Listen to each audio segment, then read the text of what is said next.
नमस्कार श्रोताओं, शाम के ठीक 8:30 हुए हैं और ये समय है आपके अपने कार्यक्रम स्पोर्ट्स स्कैन का। आज के स्पोर्ट्स स्कैन के इस एडिशन के साथ मैं हूं आपका होस्ट और दोस्त विनय सक्सेना। तमाम खेल खबरों पर विस्तार से चर्चा करने के लिए हमारे साथ मौजूद हैं वरिष्ठ खेल पत्रकार मनोज चतुर्वेदी। मनोज जी, स्पोर्ट्स स्कैन के कार्यक्रम में आपका स्वागत है। धन्यवाद। सबसे पहले जान लेते हैं आज की हेडलाइंस। आईपीएल क्रिकेट टूर्नामेंट में पंजाब किंग्स 11 ने कोलकाता नाइट राइडर्स को 7 रन से हराया और लखनऊ में लखनऊ सुपर जायंट्स का मुकाबला दिल्ली कैपिटल से हो रहा है। PV Sindhu Madrid Spain masters के फाइनल में पहुंची और खेलो इंडिया महिला हॉकी लीग में हरियाणा हॉकी अकादमी और साई बीईएल ने अपने मैच जीते।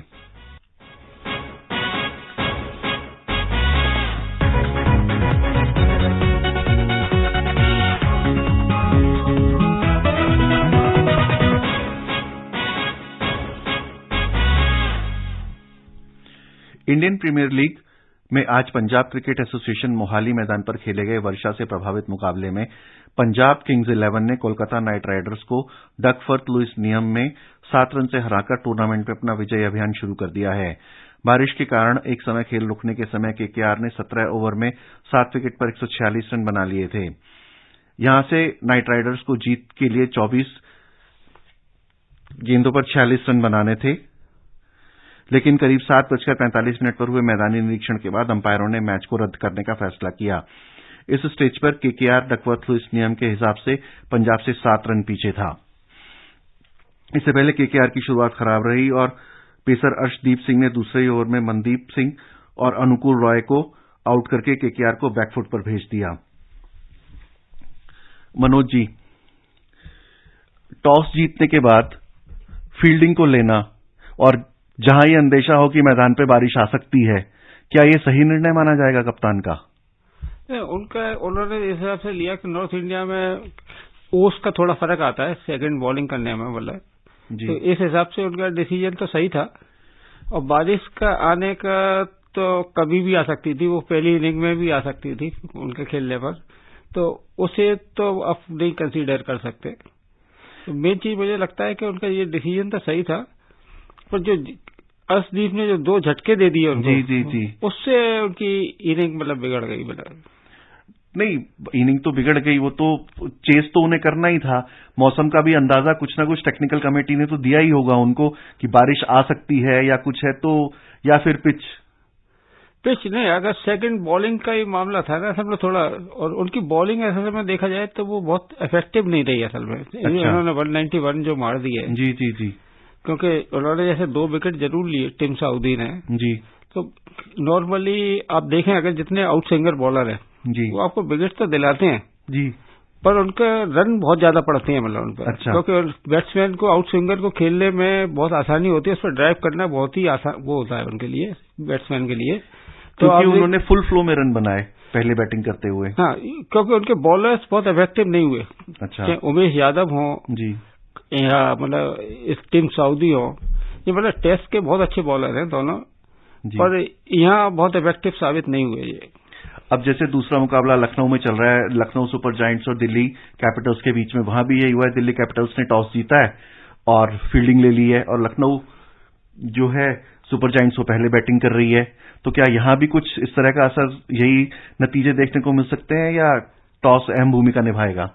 टॉस की भूमिका तो थोड़ी होती है, क्योंकि मतलब सेकंड जो बॉलिंग करते हैं मतलब तो यहाँ नॉर्थ इंडिया में ओस तो पड़ती है, इसमें थोड़ी तो रहती है वो, तो लोगों को थोड़ी सी दिक्कत तो आती है मतलब इसमें। अच्छा। तो इसलिए नॉर्मली एक सामने आपको बाद में आप बैटिंग करते हैं तो आपके सामने एक टारगेट होता है, आप उसके हिसाब से अपनी बैटिंग को मतलब उसका प्लान कर सकते हैं। अच्छा मनोज जी, अब जैसे आईपीएल शुरू हो चुका है और 2 ग्रुप्स में इस बार टीमें बनी हुई हैं, तो आईपीएल के फॉर्मेट को देखते हुए आपको क्या लगता है कि कौन सा ग्रुप कड़ा ग्रुप है और कौन सा हल्का ग्रुप है, और किस टीम के चांस आपको ज्यादा नजर आते हैं? वैसे तो अभी शुरू ही हुआ है टूर्नामेंट, लेकिन तो बिल्कुल ही शुरू है। मतलब गुजरात जायंट्स जिस तरह से खेली है मतलब पहला मैच जी, तो उससे तो लगता है कि वो जो उन्होंने पिछले साल जो खत्म किया था यहाँ से वहीं से आगे शुरुआत कर रहे हैं, तो उनका तो मतलब बिल्कुल बैलेंस साइड लगती है। ओके। और अभी बहुत ज्यादा जैसे पंजाब किंग्स भी आज जो खेली है जी, तो उसकी भी तारीफ करनी पड़ेगी। उनकी बॉलिंग भी बहुत अच्छी है।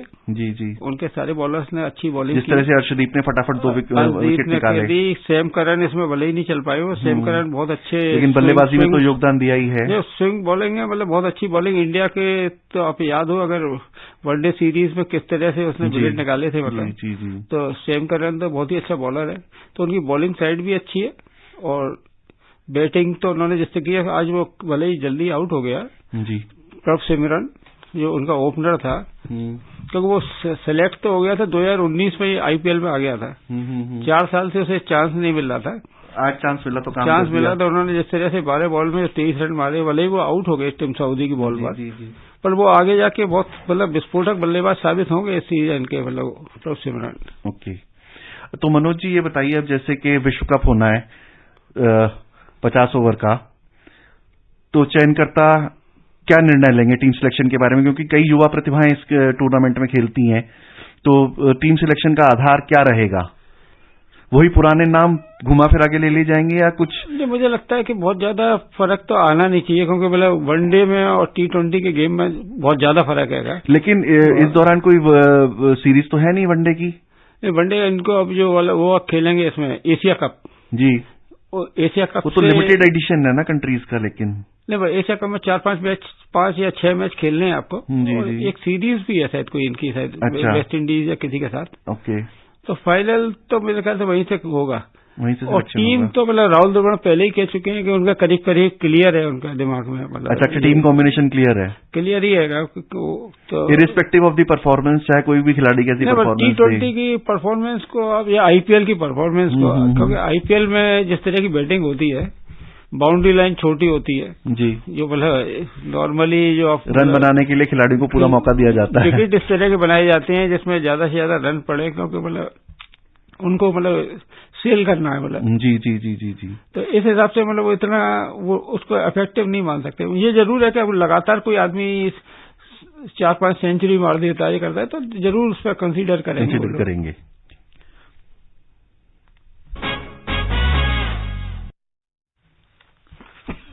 2 बार ओलंपिक पदक जीत चुकी भारतीय बैडमिंटन स्टार पीवी सिंधु ने मैड्रिड स्पेन मास्टर्स के सेमीफाइनल में सिंगापुर की जियो जियामिन को 24-22, 22-20 से हराकर फाइनल में जगह बना ली है। सिंधु चोट के कारण लंबे समय बाद इस साल लौटी हैं और इस साल शुरुआती टूर्नामेंटों के दूसरे दौर से आगे नहीं बढ़ सकी थी। मनोज जी, जिस तरह से ये साल बैडमिंटन का शुरू हुआ है, हमने देखा कि शुरुआती टूर्नामेंट में भारतीय बैडमिंटन खिलाड़ियों का प्रदर्शन अच्छा नहीं रहा और कुछ ने टूर्नामेंट स्किप भी किए। तो ऐसे में पीवी सिंधु का फाइनल में पहुंच जाना क्या एक अच्छे संकेत की शुरुआत देता है? सिंधु तो मतलब सिंधु का तो मतलब जहां तक गेम की बात है तो उसका कोई मुकाबला ही नहीं है। वो तो लंबी इंजरी के बाद मतलब काफी टाइम बाद आती है, लौटी थी जी। तो एकदम से किसी भी खिलाड़ी का मतलब इस तरह से उसका पूरे रंगत में आना मतलब पॉसिबल नहीं होता जी। तो इसलिए वो पहले राउंड सेकंड राउंड में लगातार हार रही थी। पर ये वास्तव में बहुत अच्छा संकेत है, ये मतलब फाइनल खेलना। ये बात अलग है कि इसमें बहुत अच्छे बहुत टॉप की खिलाड़ी इसमें है नहीं, मतलब इस टूर्नामेंट में नहीं। फाइनल तो दूसरा सेमीफाइनल तो कैरोलिना मारिन खेल रही हैं। नहीं, मारिन तो खेल रही है, मतलब और भी कई खिलाड़ी मतलब ऐसी हैं जो इस टूर्नामेंट में नहीं खेल पाए, नहीं खेली मतलब इसमें। तो शायद मेरे ख्याल से ये 300 उसका टूर्नामेंट है, अगर उससे और ऊपर के जैसे ऑल इंग्लैंड वगैरह बहुत बड़ा है उसका वो था जिस तरह वहां खेलना था। पर सिंधु बहुत अच्छी है। सिंधु को पिछले दिनों आप याद हो कि मतलब टॉप 10 से भी बाहर हो गई थी मतलब अभी जी। तो सिंधु के बारे में ये कह सकते हैं कि वो अगर धीरे अपनी पूरी रंगत में आ गई तो फिर वो फिर से आपके टॉप 5 में तो आ ही जाएंगी मतलब। और उनका तो आने वाले एशियाई गेम्स को देखते हुए हम उम्मीद करें कि पदक आ जाएगा। एशियन गेम्स में तो आप देखें मतलब बहुत ही टफ है, क्योंकि आप उसमें चाइना भी खेलता है जी, कोरियंस भी खेलते हैं, मलेशियन बहुत अच्छे हैं आजकल, मलेशियन मलेशिया की टीमें भी अच्छी खेल रही हैं, तो बहुत टफ कंपटीशन होता है। पर सिंधु ने तो खैर साबित किया जब वर्ल्ड कप जीत सकती है मतलब गोल्ड जीत सकती है, तो एशियन गेम्स में गोल्ड तो जीत ही सकती है जी।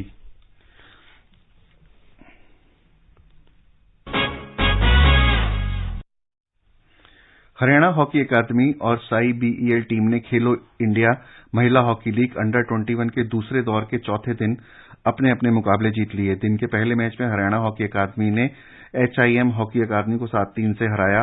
दिन के आखिरी मैच में साई बीईएल टीम ने सैल्यूट हॉकी अकादमी को 9-0 से हराया। मनोज जी, ये जो हरियाणा हॉकी अकादमी और इस तरह का जो खेलो इंडिया महिला हॉकी लीग चल रही है अंडर 21, तो ये महिला हॉकी को भारत में बढ़ावा देने के लिए कहां तक हेल्प करेगी और इससे क्या हम उम्मीद करें कि युवा महिला हॉकी खिलाड़ी निकल के आएंगी आगे भविष्य के लिए? हरियाणा तो वैसे भी बहुत आगे है, मतलब खेलों में, सभी खेलों में आगे है, तो महिला हॉकी में भी आगे है। पिछली कप्तान हमारी रानी रामपाल हरियाणा से ही थी जी, और हमेशा इंडिया की टीम में 2-4 खिलाड़ी मतलब हमेशा हरियाणा की रहती हैं। तो वहां अगर नए टैलेंट को मतलब अगर मौका मिलेगा तो इंडिया के लिए बहुत ही अच्छा है। और हरियाणा से तो हमको हमेशा अच्छे कहते हैं कि मतलब सप्लाई लाइन है हरियाणा हमारी, मतलब खेलों की सप्लाई लाइन है बिल्कुल। मतलब सबसे ज्यादा खिलाड़ी वहीं से मिलते हैं, चाहे अब एशियन गेम्स हो या कोई भी गेम्स हो। जी जी जी, तो मेडल विनर होते हैं तो हरियाणा से ही आते हैं जी। लेकिन ये देखा गया है कि इस तरह के जो टूर्नामेंट्स होते हैं इनका ज्यादा विज्ञापन नहीं हो पाता है।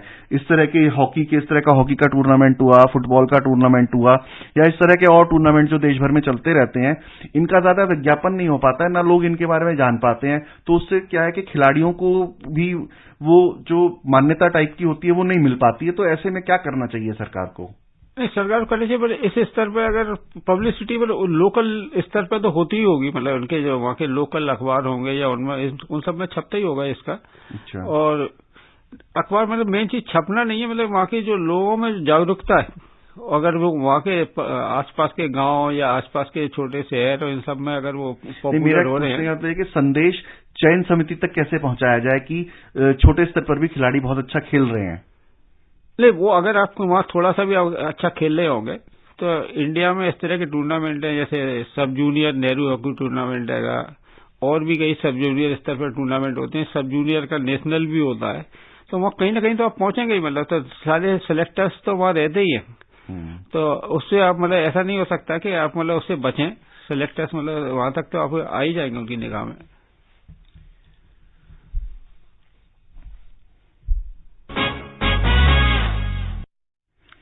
इटली के जानिक सिनर ने कार्लोस अल्काराज को कल मियामी ओपन के सेमीफाइनल में हराकर स्पेनिश खिलाड़ी की नंबर 1 रैंकिंग पर बादशाहत खत्म कर दी।